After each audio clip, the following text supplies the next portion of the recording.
Bonjour, je suis Raphaël, je suis bénévole à l'association L'Ouvre-Porte. L'Ouvre-Porte, on existe depuis 6 ans et puis depuis 3 ans à Grenoble maintenant. On fait de l'hébergement citoyen, on fait de l'accueil inconditionnel, sans condition de nationalité, d'origine, de papier, de situation administrative. On accueille actuellement 22 personnes dans nos dispositifs. Et en fait, pourquoi est-ce qu'on a monté l'Ouvre-Porte? Parce qu'on ne voulait plus être tout seul pour héberger les personnes. On a tous fait un petit peu à droite à gauche, héberger des personnes comme ça à l'arrache. Et en fait, on a ressenti un besoin de se structurer. Et en se structurant, on a monté cette belle aventure qu'est l'Ouvre-Porte.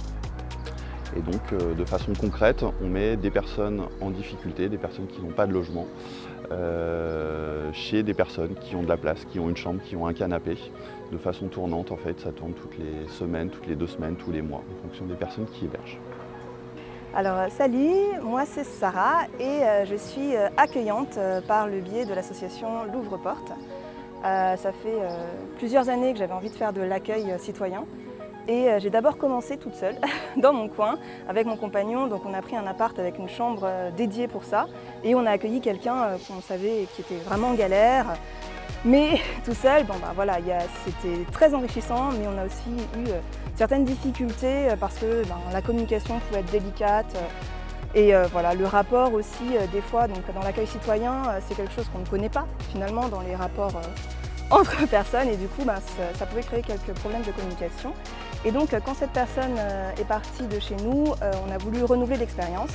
Et donc, on a cherché pas mal d'assauts et on s'est vraiment retrouvé dans le concept de l'Ouvre-Porte parce que justement, c'était de l'accueil inconditionnel. Et donc, nous, on ne voulait pas se poser de questions sur d'où venait la personne, comment elle était, pourquoi elle était là, si elle avait le droit d'être là. On s'en fichait en fait, on voulait juste aider quelqu'un. Et donc ça fait maintenant 5 mois environ qu'on accueille quelqu'un de manière durable chez nous.